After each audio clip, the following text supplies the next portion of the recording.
Hello everyone, welcome to my YouTube channel. ശരിക്കും പറഞ്ഞാൽ ഇന്നത്തെ വീഡിയോ എന്താണെന്ന് വെച്ച് കഴിഞ്ഞാൽ ഞാൻ കുറച്ച് ദിവസത്തിന് മുമ്പേ ഒരു വീഡിയോ ഇട്ടിട്ടുണ്ടായിരുന്നു. എൻ്റെ ഒരു പിമ്പിളിൻ്റെ ഒരു ജേർണി, ഒരു 1 month കൊണ്ട് എങ്ങനെയാണ് എൻ്റെ ഒരു പിമ്പിൾ ക്യൂർ ആയതെന്ന് പറഞ്ഞിട്ടൊരു വീഡിയോ ഇട്ടിട്ടുണ്ടായിരുന്നു. അപ്പോൾ ആ വീഡിയോ ഇട്ടപ്പോൾ എനിക്കൊരു കമൻറ്റ് വന്നിട്ടുണ്ടായിരുന്നു, എങ്ങനെയാണെന്നുള്ളത് അറിയണം എന്ന് പറഞ്ഞിട്ട്. യൂസർ VL9ON7PG7V എന്ന് പറഞ്ഞിട്ടൊരു ആളൊരു കമൻറ്റ് ചെയ്തിട്ടുണ്ടായിരുന്നു. അപ്പോൾ ആ ഒരു കമൻറ്റിൻ്റെ ബേസിസിലാണ് ഞാൻ ഈ ഒരു വീഡിയോ ചെയ്യുന്നത്. എങ്ങനെയാണ് എൻ്റെ ഒരു പിമ്പിൾ ഇങ്ങനെ മാറിയത് എന്നുള്ളൊരു വീഡിയോ ആണ് ഈ ചെയ്യാൻ പോകുന്നത്. അപ്പോൾ ഈ ഒരു വ്യക്തി ഇത് കാണുന്നുണ്ടെന്നുണ്ടെങ്കിൽ ദയവ് ഇതൊന്ന് കമൻറ്റ് ചെയ്യണം. ഇതറിഞ്ഞു അല്ലെങ്കിൽ കണ്ടു അല്ലെങ്കിൽ ഞാൻ ട്രൈ ചെയ്യാം എന്ന് പറഞ്ഞിട്ടൊരു കമൻറ്റ് ചെയ്യണം. അപ്പോൾ ഇന്നത്തെ വീഡിയോ കുറച്ച് ലോങ് വീഡിയോ ആയിരിക്കും. കാര്യം ജസ്റ്റ് ആ പ്രോഡക്റ്റ് മാത്രം കാണിക്കാതെ ആ ഒരു പിമ്പിളിൻ്റെ ഒരു ജേർണി പറയാൻ എനിക്ക് ആഗ്രഹമുണ്ട്. അപ്പം സ്കിപ്പ് ചെയ്യാതെ വാച്ച് ചെയ്താൽ കൊള്ളാം. ബോറടിച്ചെങ്കിൽ ഐ എം റിയലി സോറി, പക്ഷെ എനിക്കിത് കംപ്ലീറ്റ് ആയിട്ട് പറയണമെന്നുണ്ട്. അപ്പോൾ കൂടുതൽ സമയം കളയാതെ നമുക്ക് പെട്ടെന്ന് തന്നെ വീഡിയോയിലോട്ട് പോകാം.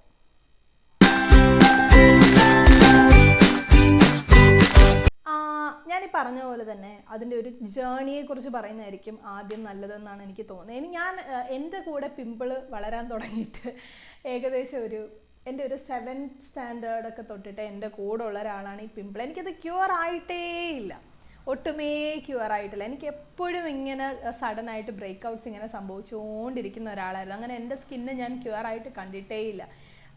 അത്രത്തോളം ഞാൻ പിക്ചേഴ്സ് കൊടുക്കാൻ പറ്റുമെങ്കിൽ കൊടുക്കാം. അത്രത്തോളം പിമ്പിൾഡ് ആയിട്ടുള്ള ഒരു ഫേസ് ആയിരുന്നു എനിക്ക്. എപ്പോഴും ഫോട്ടോ എടുക്കുമ്പോഴും എന്തെങ്കിലും ഫോട്ടോഷൂട്ട്സ് ഉണ്ടെങ്കിലും ഒക്കെ എപ്പോഴും എല്ലാവരുടെയും കൺസേൺ എൻ്റെ പിമ്പിളായിരുന്നു. അതുമാത്രമല്ല, നമ്മൾ പുറത്തോട്ടൊക്കെ പോയി കഴിഞ്ഞാലും ഇനി പാർലറിലൊന്ന് ത്രെഡ് ചെയ്യാൻ പോയി കഴിഞ്ഞാലും ആദ്യം അവർ ചോദിക്കുന്നത്, എന്താ പിമ്പിളിന് ഒന്നും ട്രീറ്റ് ചെയ്ത്. ഇപ്പോൾ റോഡിൽ കൂടെ പോകുന്ന ആൾക്കാരൊരു ഒന്ന് ചോദിക്കും, എന്താ നിറയെ പിമ്പിളാണല്ലോ, എന്തെങ്കിലും ഒന്ന് ട്രീറ്റ് ചെയ്തുകൂടെ പിമ്പിളിന്. അപ്പോൾ ഇത് ഞാൻ ഇഷ്ടംപോലെ കേൾക്കുന്നത്. അപ്പോൾ ഞാൻ ഏറ്റവും കംഫർട്ടബിൾ മാസ്ക് വയ്ക്കുന്നതായിരുന്നു. സീരിയസ്ലി ആ കൊറോണയുടെ സമയത്താണ് വന്നെങ്കിൽ പോലും ഞാനത് കണ്ടിന്യൂസ് ആയിട്ട് യൂസ് ചെയ്യുമായിരുന്നു, ഈ മാസ്ക് എന്ന് പറയുന്ന ഒരു സംഭവം. കാര്യം ആരും ഒന്നും ചോദിക്കുന്നില്ലല്ലോ. അപ്പോൾ എനിക്ക് 2 കവിളിലാണെങ്കിലും നെറ്റിയിലാണെങ്കിലും ഇവിടെ ആണെങ്കിലും എപ്പോഴും എനിക്ക് നിറയെ പിമ്പിൾസ് ആയിരിക്കും. അത് പിമ്പിൾസ് വരുമ്പോൾ 1 or 2 എണ്ണം അല്ല, ഒരു 10 എണ്ണം എങ്കിലും മിനിമം ഉണ്ടാവും. വരുമ്പോൾ അത്രയ്ക്ക് അങ്ങ് ബ്രേക്ക്ഔട്ട്സ് ആവും. നമുക്ക് തന്നെ കണ്ണാടി നോക്കാനൊരു ബുദ്ധിമുട്ട് എന്നുള്ള രീതിയിലായിരിക്കും. അപ്പോൾ ഇത് ഞാൻ ഒരുപാട് അനുഭവിച്ചിട്ടുള്ളതാണ് ലൈഫിൽ. ഞാൻ മാർക്കറ്റിൽ യൂസ് ചെയ്യാത്ത പ്രോഡക്റ്റ്സ് ഒന്നുമില്ല. അതായത് പിമ്പിളിൻ്റെ എന്ന് പറഞ്ഞിട്ട് ഇറങ്ങുന്ന എല്ലാ പ്രോഡക്ട്സും ഞാൻ യൂസ് ചെയ്യും. ഞാൻ പറഞ്ഞില്ല, ഞാൻ വളരെ കുഞ്ഞിലെ തൊട്ടിട്ടേ പിമ്പിൾ ഫേസ് ചെയ്യുന്ന ഒരാളാണ്. പിമ്പിൾഡ് ആയിട്ടുള്ള ഒരു ഫേസ് എനിക്ക് എപ്പോഴും ഉള്ളതാണ്. അപ്പം ആദ്യമൊക്കെ കുറേ ഹോം റെമഡീസ് ട്രൈ ചെയ്തിട്ടുണ്ട്. ഈ ട്രൈ ചെയ്യുന്ന സമയത്ത് ഇത് കുറയെങ്കിലും പിന്നെ ഗ്രാജുവലി അത് വീണ്ടും യൂസ് ചെയ്ത് കഴിഞ്ഞാലും എനിക്ക് ബെനിഫിറ്റ് ഒന്നും ഇല്ലാത്ത പോലെ. ഇപ്പം നമ്മൾ ചില ടാബ്ലറ്റ്സ് കഴിക്കുമ്പോൾ ആദ്യമൊക്കെ അതിനെ അസുഖത്തിനെ മാറ്റാൻ പറ്റുമെങ്കിലും കുറേ കഴിയുമ്പോൾ ടാബ്ലറ്റിൻ്റെ ആ ഒരു ഇതങ്ങ് പോകുമെന്ന് പറയില്ലേ, അതേപോലെയായിരുന്നു എൻ്റെ ഒരു അവസ്ഥ. ആദ്യമൊക്കെ ഇതിനെന്നെ ക്യൂർ ചെയ്യാൻ പറ്റും എൻ്റെ പിമ്പിളിനെ. പക്ഷെ കുറേ കഴിയുമ്പോഴേക്കും ഇതെത്ര യൂസ് ചെയ്ത് കഴിഞ്ഞാലും പിന്നെ പിമ്പിൾ ഇങ്ങനെ വന്നുകൊണ്ടിരിക്കുന്ന ഒരു അവസ്ഥയായിരുന്നു കാണാനുണ്ടായിരുന്നത്. പിന്നെ അതൊക്കെ കഴിഞ്ഞിട്ട് ഞാൻ പറഞ്ഞ ഒരുപാട് കെമിക്കൽ പ്രോഡക്ട്സ് മാർക്കറ്റിൽ ഇറങ്ങിയിട്ടുള്ള പിമ്പിളിനെ ക്യൂർ ചെയ്യാമെന്ന് പറഞ്ഞിട്ടുള്ള ഒട്ടുമിക്ക പ്രോഡക്ട്സും ഞാൻ യൂസ് ചെയ്തിട്ടുണ്ട്. ഫാർമസ്യൂട്ടിക്കൽ പ്രോഡക്ട്സ് ഞാൻ യൂസ് ചെയ്തിട്ടുണ്ട്. പിന്നെ സ്കിൻ ഡോക്ടറിനെ കൊണ്ടുപോയി കാണിച്ചു. പക്ഷേ സ്കിൻ ഡോക്ടറിനെ കൊണ്ടുപോയി കാണിച്ച സമയത്ത് എനിക്ക് നല്ല രീതിയിൽ കുറവുണ്ടായിരുന്നു. പക്ഷെ അത് നിർത്തിയപ്പം വീണ്ടും അതേ ഒരു അവസ്ഥയിലോട്ട് തന്നെ പോയി. പിന്നെ ഞാൻ മടിച്ചിട്ട് പിന്നെ ബാക്കി അതിനെപ്പറ്റി പിന്നെ എൻ്റെ കൂടെ ഒന്നും പോയില്ല. അപ്പോൾ ഇതെല്ലാം കഴിഞ്ഞപ്പോഴാണ് ഞാനൊരു സ്കിൻ കെയർ റൊട്ടീൻ എന്ന് പറഞ്ഞിട്ടൊരു സ്കിൻ കെയർ എന്ന് പറഞ്ഞിട്ടൊരു സംഭവം ഉണ്ടെന്നുള്ളത് ഞാൻ പിന്നെ മനസ്സിലാക്കിയിട്ട് ഞാൻ ആ ഒരു സ്കിൻ കെയർ റൊട്ടീനിലേക്ക് പതുക്കെ വരാൻ തുടങ്ങി. അതായത് അറിയാമായിരിക്കുമല്ലോ, ടോണർ ആണെങ്കിലും സിറം ആണെങ്കിലും പിന്നെന്താ മോയ്സ്ചറൈസർ, സൺസ്ക്രീൻ, ഈ ഒരു സംഭവങ്ങളെല്ലാം ഞാൻ എൻ്റെ ഒരു സ്കിൻ കെയറിലോട്ട് പതുക്കെ സ്കിൻ കെയർ ഞാൻ അങ്ങനെ സ്റ്റാർട്ട് ചെയ്യാൻ തുടങ്ങി. സ്കിൻ കെയർ സ്റ്റാർട്ട് ചെയ്യാൻ തുടങ്ങിയപ്പം ഞാൻ അപ്പം യൂസ് ചെയ്തിരുന്ന ഒരു സെറമാണ് കോജിക് ആസിഡ് സെറം എന്ന് പറയുന്നത്. എല്ലാവർക്കും അറിയാമായിരിക്കും. ഞാൻ ഡെർമാക്കോൻ്റെ കോജിക് ആസിഡ് യൂസ് ചെയ്തിരുന്നു. ഈ കോജിക് ആസിഡ് യൂസ് ചെയ്ത സമയത്ത് എൻ്റെ വിചാരം പിമ്പിളിനെ സപ്രസ് ചെയ്യാനായിട്ട് കോജിക് ആസിഡ് ഹെൽപ്പ് ചെയ്യുന്നതായിരുന്നു. അപ്പോൾ ആദ്യമൊക്കെ യൂസ് ചെയ്തപ്പോൾ എനിക്ക് കോജിക് ആസിഡ് നല്ലപോലെ പിമ്പിൾ കുറയ്ക്കുന്ന പോലെ ഫീൽ ചെയ്തു. പക്ഷെ ഗ്രാജുവലി വീണ്ടും പഴയ അവസ്ഥ തന്നെ. പിന്നീടാണ് എനിക്ക് മനസ്സിലായത് കോജിക് ആസിഡ് കൂടുതൽ ഡാർക്ക് സ്പോട്ട്സിനെ കുറയ്ക്കാനായിട്ടാണ് ഹെൽപ്പ് ചെയ്യുന്നത്. പിമ്പിളിന് ഒരു ചെറിയ പരിധി വരെ മാത്രമേ കുറയ്ക്കൂ എന്നുള്ളത് എനിക്ക് പിന്നെ മനസ്സിലായി. അങ്ങനെ ഈ കോജിക് ആസിഡിന് ശേഷമാണ് ഞാൻ ഇങ്ങനെ കുറേ യൂട്യൂബ് ചാനൽസൊക്കെ കണ്ട് ആ സമയത്താണ് എല്ലാവരും സാലിസിലിക് ആസിഡ് എന്ന് പറയുന്ന ഒരു ആസിഡിനെ കുറിച്ചിട്ട് പറയുന്നത് കേട്ടത്. അപ്പോൾ ഇതാണ് ഞാൻ ഇത്രയും നേരം പറഞ്ഞുകൊണ്ടിരുന്ന ആ ഒരു പ്രോഡക്റ്റ്, ഡെർമാകോയിൻ്റെ 2% സാലിസിലിക് ആസിഡ് എന്ന് പറയുന്നത്. ഇത് ഒരു രീതിയിലും പ്രൊമോഷൻ അല്ല. കാര്യം ഞാൻ എൻ്റെ യൂട്യൂബ് ചാനൽ തുടങ്ങിയിട്ട് വളരെ കുറച്ച് ദിവസങ്ങളായിട്ടുള്ളൂ. ഈ ഡെർമാകോയെന്നും വന്നിട്ട് എനിക്ക് പ്രൊമോഷൻ ഒരു അഡ്വർടൈസ്മെൻറ്റ് ചെയ്യൂ എന്ന് പറയുന്ന രീതിയിൽ ഞാൻ എൻ്റെ യൂട്യൂബ് ചാനൽ ഒരു രീതിയിലും അങ്ങനെ ആയിട്ടില്ല. അതുകൊണ്ട് ഞാൻ എൻ്റെ പേഴ്സണൽ എക്സ്പീരിയൻസ് മാത്രമാണ് ഷെയർ ചെയ്യുന്നത്. പ്ലീസ് ട്രസ്റ്റ് മീ, ഇത് എല്ലാവർക്കും വർക്കൗട്ട് ആവുമെന്ന് എനിക്കറിയില്ല. ഞാൻ എൻ്റെ ഒരു കാര്യമാണ് പറഞ്ഞത്. എന്നെ ഇത്രയും വർഷത്തിനിടയിൽ എന്നെ സേവ് ചെയ്തത് ഈ ഒരു 2% സാലിസിലിക് ആസിഡാണ്. ഞാൻ ഇവിടെ കുറച്ച് വീഡിയോസ് കൊടുത്തേക്കാം, നിങ്ങൾക്ക് കാണാൻ പറ്റും ഒരു ഓവർനൈറ്റിൽ എത്രത്തോളം എൻ്റെ പിമ്പിൾ എത്രത്തോളം ശരിയായി എന്നുള്ളത് ഞാനതിൽ വീഡിയോ കൊടുത്തേക്കാം.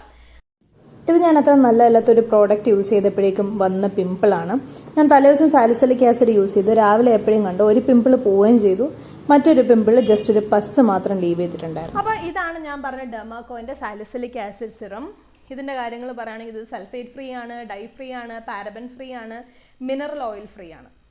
അപ്പോൾ ഞാൻ ഈ സാലിസിലിക് ആസിഡിനെ കുറിച്ച് അന്വേഷിച്ചപ്പോഴാണ് എനിക്ക് മനസ്സിലായത്, ഇപ്പോൾ നമ്മുടെ സെബം പ്രൊഡ്യൂസ് ചെയ്യുമ്പോഴാണല്ലോ നമുക്ക് ആക്ച്വലി പിമ്പിൾ വരുന്നത്. ഓയിലൊക്കെ ഇരുന്നിട്ട് അത് പോർസ് ക്ലോഗ് ചെയ്തിട്ടാണ് പിമ്പിൾസ് ഉണ്ടാകുന്നത്. അപ്പോൾ ഈ സാലിസിലിക് ആസിഡ് ഈ പോർസിനെ അൺക്ലോഗ് ചെയ്തിട്ട് ആ പോർസിനെ ഒന്ന് ക്ലീൻ ചെയ്യും എന്നുള്ളതാണ് എനിക്ക് മനസ്സിലായത്. അപ്പോൾ എന്നിട്ടാണ് ഞാൻ പതുക്കെ എൻ്റെ ഒരു സ്കിൻ കെയർ റൊട്ടീനിലേക്ക് ഈ ഒരു സാലിസിലിക് ആസിഡ് യൂസ് ചെയ്ത് തുടങ്ങി. അപ്പോൾ യൂസ് ചെയ്തപ്പോൾ ഞാൻ രാവിലെയും നൈറ്റ് കിടക്കുന്നതിന് മുന്നേ ആയിട്ടാണ് ഞാൻ യൂസ് ചെയ്യുന്നത്. എനിക്കൊരു അത് ഓവർനൈറ്റ്ലി ഒരുപാട് ക്യൂർ ചെയ്യുമെന്ന് എനിക്ക് തോന്നി ഇത്രയും പ്രോഡക്റ്റ്സ് യൂസ് ചെയ്തിട്ട്. ഇപ്പോൾ തലേ ദിവസം ഞാൻ കിടക്കുന്നതിന് മുമ്പേ സാലിസിലിക് ആസിഡ് ഞാൻ എൻ്റെ സ്കിൻ കെയറിൻ്റെ കൂടെയാണ് യൂസ് ചെയ്യുന്നത്. ബെയർ ഫേസിലല്ല യൂസ് ചെയ്യുന്നത്, ടോണറിന് ശേഷം സെറം യൂസ് ചെയ്ത് ഫസ്റ്റ് ഫേസ് വാഷ് ചെയ്യും ഞാൻ. അതുകൊണ്ട് തന്നെ ഞാൻ ഇതിന് മുന്നേ യൂസ് ചെയ്യുന്ന ഫേസ് വാഷും സാലിസിലിക് ആസിഡാണ്. ഫേസ് വാഷ് യൂസ് ചെയ്യും. ഈ ഒരു ഫേസ് വാഷ് യൂസ് ചെയ്തിട്ട് അതിനുശേഷം ഞാൻ ഈ ഒരു സെറം യൂസ് ചെയ്യും. അതിനുശേഷം ഞാനൊരു ടോണർ യൂസ് ചെയ്യും. അതിനുശേഷം സെറം യൂസ് ചെയ്യും. പിന്നെ മോയ്സ്ചറൈസും ചെയ്തിട്ടായിരിക്കും രാത്രി കിടക്കുന്നത്. പിന്നെ രാവിലെ സമയത്താണെങ്കിൽ സെറം യൂസ് ചെയ്തിട്ട് സൺസ്ക്രീൻ അവോയ്ഡ് ചെയ്യരുത്, ഭയങ്കര പണി കിട്ടും. അപ്പം ഞാൻ അങ്ങനെ യൂസ് ചെയ്യുമ്പോൾ, അതായത് നൈറ്റിൽ ഇപ്പോൾ ഞാനൊരു പിമ്പിൾ വരുന്നിട്ട് അതിൻ്റെ പുറത്ത് സാലിസിലിക് ആസിഡ് യൂസ് ചെയ്ത് കിടന്നിട്ട് രാവിലെ എണീക്കുമ്പോഴേക്കും എനിക്ക് ആ ഒരു പിമ്പിൾ ഒരു പസ്സായിട്ട് നിൽക്കുന്ന പോലെ ഫീൽ ചെയ്യും. അതായത് പിമ്പിളായിട്ട് നിൽക്കാതെ ഒരു പസ് ഡെവലപ്പ് ചെയ്യും. പസ് പോയി കഴിഞ്ഞാൽ പിന്നെ പിമ്പിൾ അങ്ങ് സപ്രസ് ആവില്ല. അപ്പോൾ പിന്നെ നമ്മൾ ഫേസ് വാഷോ എക്സ്ഫോളിയേറ്റോ എന്തെങ്കിലും ഒരു കാര്യം ചെയ്യുമ്പോഴേക്കും അതങ്ങ് പോവുകയും ചെയ്യും. വലിയ മാർക്സ് ഒന്നും അങ്ങനെ ഫേസിൽ അത് തരികയില്ല, ഒരുപാട് മാർക്സ് അങ്ങനെ ഉണ്ടാവത്തുമില്ല. ഇപ്പം ഇവിടെയാണ് എനിക്ക് അധികം എന്നെ ഹെൽപ്പ് ചെയ്യാഞ്ഞത് ഈ ഒരു പിമ്പിളിൻ്റെ കേസിലാണ്. നേരാവണ്ണം ആ സമയത്ത് ഞാൻ സ്കിൻ കെയർ കറക്റ്റായിട്ട് ചെയ്തിട്ടും ഉണ്ടായിരുന്നില്ല. അപ്പം ഇവിടെ മാത്രമാണ് എനിക്കൊരു നെറ്റിയിൽ മാത്രമാണ് ഒരു പാടായിട്ട് എനിക്ക് ഉണ്ടായിരുന്നത്. അല്ലാണ്ട് എനിക്ക് ഇതുവരെയും ഈ സാലിസിലിക് ആസിഡ് യൂസ് ചെയ്തിട്ട് പോയൊരു പിമ്പിളിൻ്റെ ഒരു മാർക്സ് അങ്ങനെ വലുതായിട്ട് ലീവ് ചെയ്തിട്ടില്ല. ചെറിയ മാർക്കുകളുണ്ടാവും, എന്നാലും വലുതായിട്ട് ലീവ് ചെയ്തിട്ടുണ്ടാവില്ല. സോ അപ്പോൾ അത്രയേ ഉള്ളൂ. ഈ ഒരു പ്രോഡക്റ്റാണ് എൻ്റെ ഒരു ലൈഫ് സേവർ എന്ന് എനിക്ക് പറയാൻ പറ്റും. എനിക്ക് അത്ര ഡിയറസ്റ്റ് ആണ്. ഞാൻ എപ്പോഴും ഇങ്ങനെ സ്റ്റോക്ക് ചെയ്തുകൊണ്ടിരിക്കും ഈ ഒരു പ്രോഡക്റ്റ്.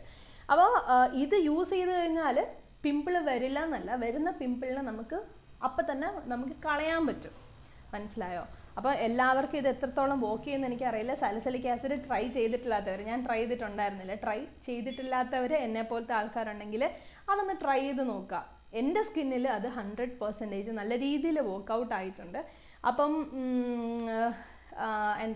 എല്ലാവരുടെയും സ്കിന്നിലും അത് വർക്കൗട്ട് ആവും ഞാൻ പ്രതീക്ഷിക്കുന്ന കാര്യം. ഇത് എക്സ്ക്ലൂസീവ്ലി ഫോർ പിമ്പിൾസ് എന്നാണ് എനിക്ക് മനസ്സിലായത്. പിമ്പിൾസിന് വേണ്ടിയിട്ടുള്ളൊരു ട്രീറ്റ്മെൻറ്റാണ് സാലിസിലിക് ആസിഡ്.